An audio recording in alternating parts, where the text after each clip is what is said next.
আন যিখিনি ক্ৰেডিবল হিন্দু লিডাৰ আছে তেওঁলোকে এই 5 বছৰ বিজেপিত আহি যাব। মই যিটো কৈছিলোঁ হাৰি আহিব, হাৰাটোতো হৈ গ'ল ফলিয়ালে। মানে মই যিটো ভৱিষ্যতবাণী কৰিছিলোঁ তাৰ দুটা পাৰ্ট আছে, যে প্ৰথম তেওঁ হাৰিব তাৰপিছত আহিব। হাৰাটোতো মিলি গ'ল, আহাটো নিশ্চয় মিলি যাব। 5 বছৰটো দীঘলীয়া সময়। অখিল গগৈ অকণমান আগতে কৈছে যে কংগ্ৰেছৰ কাৰণে মুছলমান বিধায়কসকল ইলেক্টেড হৈ আছে, সেইটো ডাঙৰ প্ৰত্যাহ্বান হ'ব কংগ্ৰেছৰ কাৰণে। তেওঁ আগতেই বোলে কংগ্ৰেছক কৈছিলে, এনেকৈ ধৰণৰ প্ৰতিক্ৰিয়া দিছে। কি কৈছে? মানে মুছলমান বিধায়কসকলৰ আৰু এইটো এটা প্ৰত্যাহ্বান। তেওঁ মোক কোৱা নাই, মোৰ লগতো কথাই পাতি নাই। তেওঁ আপোনালোকক কোৱা কথা বেলেগ, মোৰ লগত কোৱা কথা বেলেগ।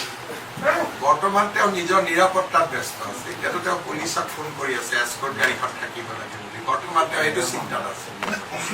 অখিল গগৈ বেলেগ ধৰণৰ মানুহ।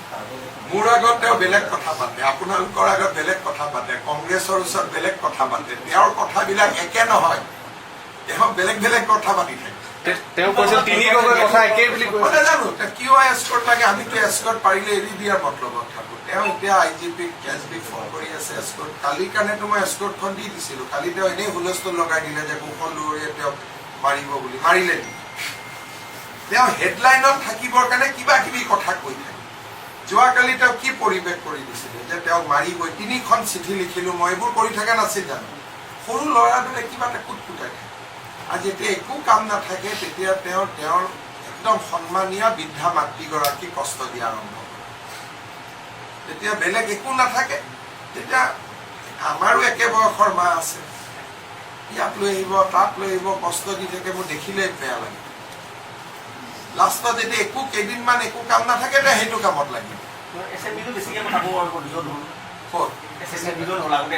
এছেম্বলিত তেওঁ কথা কেতিয়া কয়? মইতো আজিলৈকে তেওঁক এছেম্বলিত কথা কোৱা শুনা নাই। তেওঁ আমি ৰাতিপুৱা তেওঁক পীযুষে ফোন কৰি দিয়ে যে দাদা আজি কষ্টত আছো, অলপ অখিলতা জমাই দিওঁ। তেওঁ জমাই দিয়ে। মইতো এছেম্বলিত কথা কোৱা তেওঁক কেতিয়াও শুনা নাই। পীযুষে যেনেকে কয় তেওঁ তেনেকে কৰি থাকে। কিন্তু মইতো আজিলৈকে কথা পতা শুনা নাই।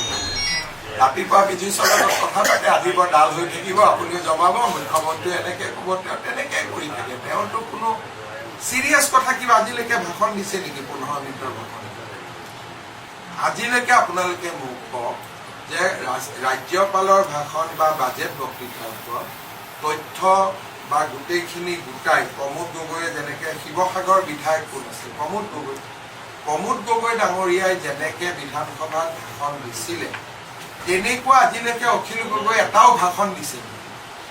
ফট কৰি উঠিব, আকৌ হাঁহি দিব, আকৌ ওলাই যাব, আকৌ বহি দিব। তেওঁ এইবিলাক কৰি থাকে। তেওঁক চাই ভাল লাগে। সেইকাৰণে ময়ো তেওঁৰ সমষ্টিত কেম্পেইন কৰিব যোৱা নাইতো। তেওঁৰ মই এটা সমষ্টিতে হিন্দু প্ৰধান এটা সমষ্টিতে কেম্পেইন কৰিব যোৱা নাই, সেইটো হ'ল শিৱসাগৰ। বিধানসভাত তেওঁক প্ৰয়োজন আছে, নহলে ৰাস্তাত হুলস্থুল কৰি থাকিলেহেঁতেন 5 বছৰ। জিকাই আনিবতো নোৱাৰো। ভোটটোতো শিৱসাগৰৰ মানুহে দিছে, ভোট মইতো দিয়া নাই। জিকাইছেতো শিৱসাগৰৰ মানুহে, কিন্তু তেওঁ ভোট দিব নালাগে বুলি কবৰ কাৰণে মই শিৱসাগৰ যোৱা নাই। আপোনাৰ আশীৰ্বাদটোতো দিয়া নাই যদি ইনডাইৰেক্টলি আৰু, কিন্তু তেওঁক নাথাকিলে ভাল নালাগিলে। বাকী দুই গগৈতকৈ অলপ এই গগৈ চতুৰ নেকি? অখিল গগৈ অলপ চতুৰ নেকি? বাকী দুই গগৈ ভাল লাগে। ফেচবুক চাব গোটেইখিনি তেওঁ ভাল লাগে মুঠতে চাই পেলাই। তেওঁ এই 5 বছৰ যদি এছেম্বলিত নাথাকিলেহেঁতেন এই অমুকত আন্দোলন তমুকত আন্দোলন এইবিলাক কৰি ঘূৰি ফুৰিলে। এছেম্বলিতে থাকিব, তেওঁ মনত ভাবে তেওঁ এটা এছেম্বলিত বহুত ডাঙৰ ভূমিকা পালন কৰে বুলি। ঠিক আছে, ভাবি থাকিলেও তেওঁ এছেম্বলিত থকাটো আমাৰ কাৰণে ভাল। এটা ভালো লাগি থাকে, এণ্টাৰটেইনমেণ্টো হৈ থাকে। আৰু বাহিৰত হুলস্থুল কৰাতকৈ এছেম্বলিতে কৰি থাকক যি কৰে। সেই সময়ত ভূপেন বৰা আৰু প্ৰদ্যুৎ বৰদলৈ শেষ সময়ত এণ্ট্ৰি মাৰিও তেওঁলোকৰ যিটো সফলতা, সেই সফলতাটো আচলতে কেনেধৰণে সম্ভৱ? বিজেপিৰ সফলতা এইটো। তেওঁলোক যোগদান কৰাৰ সময়তে আপোনালোকে এইবিলাক কৰি আছিলে, কোনোবা জয়ন্ত দাস, কোনোবা মীৰা বৰঠাকুৰ, এইবিলাকতো আপোনালোকৰ খেলা আছিলে। কিন্তু মইতো প্ৰথমতে কৈছো যে প্ৰদ্যুৎ বৰদলৈ বহুত ভাল ভোট, কাৰণ মানুহে বিজেপিৰ চিম্বলটোত ভোট দিয়ে, ব্যক্তিক ভোট নিদিয়ে। সেইটো কাৰণে যোৱাবাৰো অমিয় ভূঞা যিমান ভোটত জিকিছিল, এইবাৰো ভূপেন বৰাই চেম টু চেম ভোটত।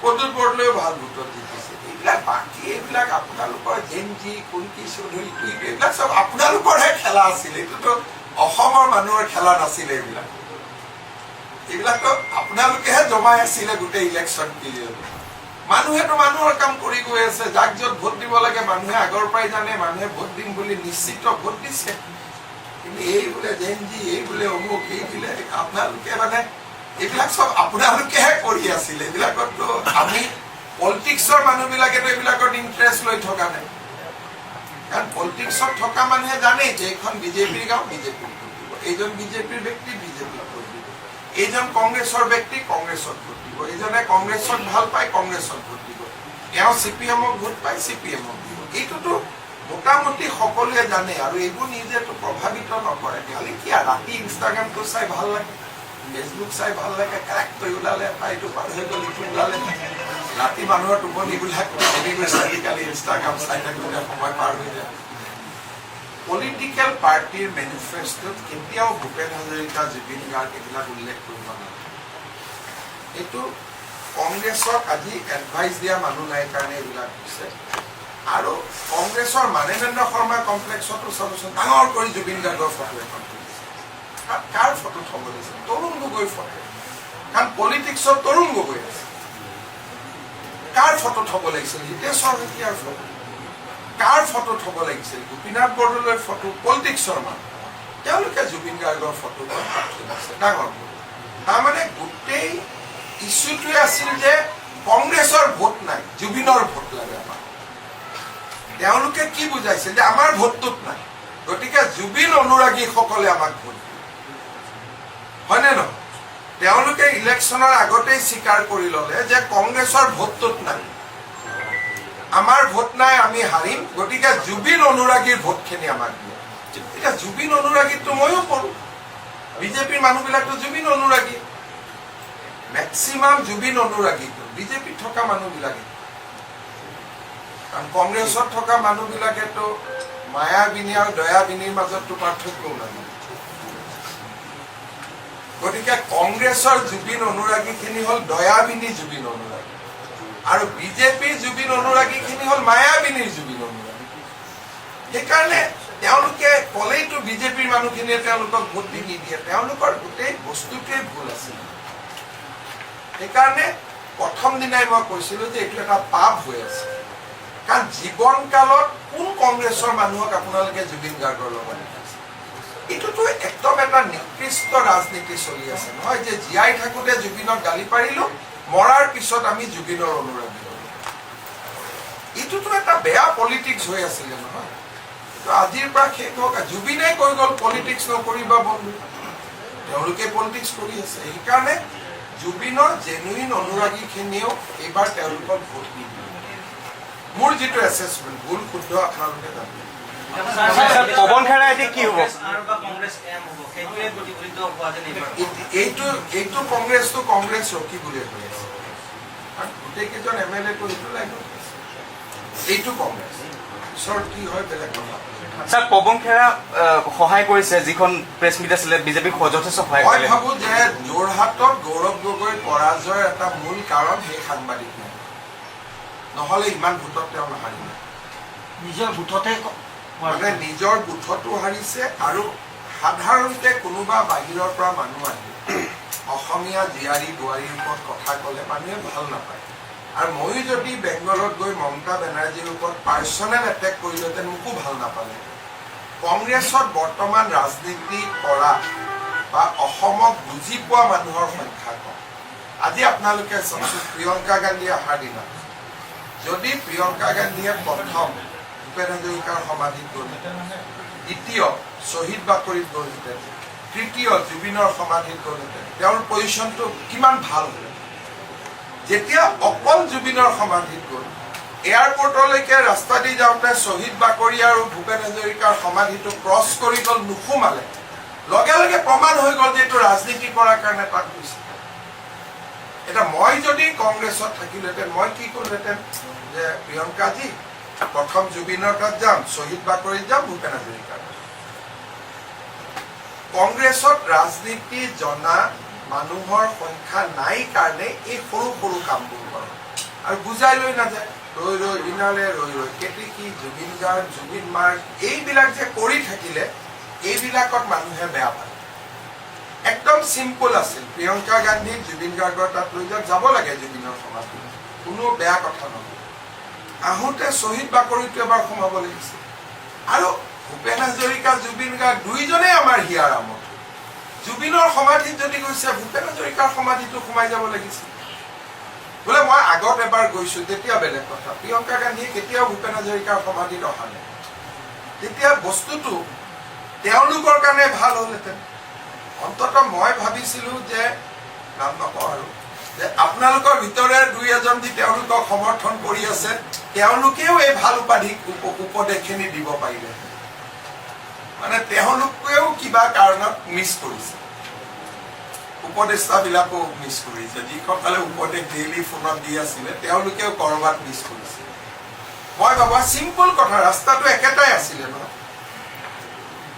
সোণাপুৰত গ'ল শ্বহীদ বাকৰিত গ'ল এয়াৰপৰ্টত যাওঁতে ভূপেন হাজৰিকা দি ওলাই গ'ল কিমান ধুনীয়া হেডলাইন হ'লহেঁতেন আপোনালোকে চিন্তা কৰকচোন যেতিয়া মই যদি ক'লোহেঁতেন জুবিনৰ সমাধিত তেওঁলোকে ৰাজনীতি কৰিছে তেতিয়া আপোনালোকে মোক ক'লেহেঁতেন ক'ত জুবিনৰ সমাধি গৈছে তেওঁতো ভূপেন হাজৰিকা তাতো গৈছে আপুনি কিয় কৈছে ৰাজনীতি কৰা তাৰমানে কংগ্ৰেছক এই সামান্য পৰামৰ্শখিনি ধৰক মই এতিয়া যদি আমাৰ বিজেপিৰ কোনোবা মুখ্যমন্ত্ৰী শপত ল'ব মই কি পৰামৰ্শ দিম যে শ্বহীদ বাকৰিত যাব ভূপেন হাজৰিকাৰ সমাধিত যাব জুবিন গাৰ্গৰ সমাধিত যাব তাতে অসমীয়া মানুহে ভাবে যে ইয়াত পলিটিক্স নাই শ্ৰদ্ধা জনাব আছে গোপীনাথ বৰদলৈৰ সমাধিত যাব কংগ্ৰেছৰে প্ৰেচিডেণ্ট ইমান ধুনীয়াকৈ গোপীনাথ বৰদলৈৰ সমাধি হৈছে কোনোতো নাযায় তাতে গতিকে মানুহে বুজি পাই গ'ল যে গোটেই পলিটিক্সটো দয়াবিনী পলিটিক্স সেইকাৰণে আৰু ইয়াত অলপ চলপ আপোনালোকেও ইনস্পায়াৰ কৰি দিয়ে তেওঁলোকক আপোনালোকেও বহুত সহায় কৰিলে আমাক নিজ দায়িত্ব কৰাত আপোনালোকৰো দুই এজনৰ বহুত ভূমিকা আছে আপোনালোককো ধন্যবাদ জনাইছো সেইকাৰণে কালি প্ৰতিদিনৰ নামটো লওঁতে মই নমস্কাৰ কৰি লৈছো অন্যদিনত এনেকে লওঁ যোৱাকালি মই দেখিছে মই নমস্কাৰ কৰি লৈছো তাৰমানে অন্তৰত কৃতজ্ঞতা এটাও আছে যে তেওঁলোকক ভুল ৰাস্তা দেখুওৱাত প্ৰতিদিনেও এটা বিশিষ্ট ভূমিকা পালন কৰিছে সেইকাৰণে যোৱাকালি মই লক্ষ্য কৰিছে নাই জানো যোৱাকালি মই প্ৰতিদিনৰ নামটো লওঁতে এটা বাবা হয় নহয় মই নমস্কাৰ এটা দি লৈছো কাৰণ আমাক শিকোৱা এটা বহুত ডাঙৰ ভূমিকা প্ৰতিদিন লাভ কৰিছে শেষৰ ফালে DY আমাক বহুত সহায় কৰে যেতিয়া ৰিণিকীৰ সেন্দুৰক ধৰি দিলে এইটো DY আমাক তেজপুৰ বা এই চিটখিনি জিকোৱা DY আমাক বহুত সহায় কৰিছে কোনোবা চেনেলে কৰবাৰ সেন্দুৰৰ কথা কয় নেকি এইবিলাকেও আমাক লাভ কৰিছে যিমান পাৰে বাকীখিনি ঠিকে আছে কিন্তু যিখিনি মই কিয় জিকিলো পইণ্টছখিনি কৈছো যদি বাকী দুটা জেগাত গ'লহেঁতেন আমি একোৱেই ক'ব নোৱাৰিলো তেওঁলোকে যদি 3G নকৈ 3 খিলঞ্জীয়া বুলি ক'লেহেঁতেন খেলাটো বদলি গ'ল শব্দৰ কেইটা চাব শব্দৰ বহুত পাৱাৰ আছে তেওঁলোকে যদি 3 গগৈ নকৈ ক'লেহেঁতেন 3 খিলঞ্জীয়া তেতিয়া ই ৱেভ কৰি দিলে আপোনালোকে ভাল পাই গ'ল 3 গগৈ আপোনালোকে এনেকে চলাই দিলে যে সিহঁতি ভাবিলে ইয়াতেই মাল আছে কিন্তু মই যদি কংগ্ৰেছত থাকিলেহেঁতেন মই এডভাইচ দিলোহেঁতেন যে 3 গগৈ নকবি ক'লে বুঢ়াগোহাঁই বৰগোহাঁই চবেই বেয়া কলিতা কোচ কলিতা চবে কিন্তু 3 খিলঞ্জীয়া কৰিবি তেতিয়া এই বস্তুটো বহুত পাৱাৰফুল হ'ব মানে আপোনালোকে বুজি পাইছেনে মই কংগ্ৰেছত থাকিলে এবাৰ কংগ্ৰেছে চিট বহুত বেছি পালে চিম্পল কথা 3 গগৈ নকৈ বুজাবতো ঠিকে বুজাইছে 3 খিলঞ্জীয়া কৰি দিব লাগিছে 3 খিলঞ্জীয়া বুলি ক'লে তাত বুঢ়াগোহাঁই সোমাই গ'লহেঁতেন বৰগোহাঁই সোমাই গ'লহেঁতেন গগৈও সোমাই গ'লহেঁতেন কোচ কলিতা চব সোমাই গ'লহেঁতেন সি যি কৰি দিয়াৰ লগে লগে বস্তুটো খুব সংকীৰ্ণ হৈ গ'ল সেইকাৰণে কেতিয়াবা হাঁহে যেনেকে গাখীৰ আৰু পানী বেলেগ কৰি দিয়ে তেনেকে সাংবাদিকসকলেও কিবা ক'লে কোনটো ভাল কৈছে কোনটো বেয়া কৈছে এই পাৰ্থক্যটো কৰিবৰ কাৰণে বুজিব লাগে কাৰণ ৰীল আৰু ইনষ্টাগ্ৰাম দি চলিলেতো ৰাজনীতি হ'ব নেকি এতিয়াই কথা কংগ্ৰেছৰ মুভটো ঠিকে আছিল যে লুৰিণজ্যোতি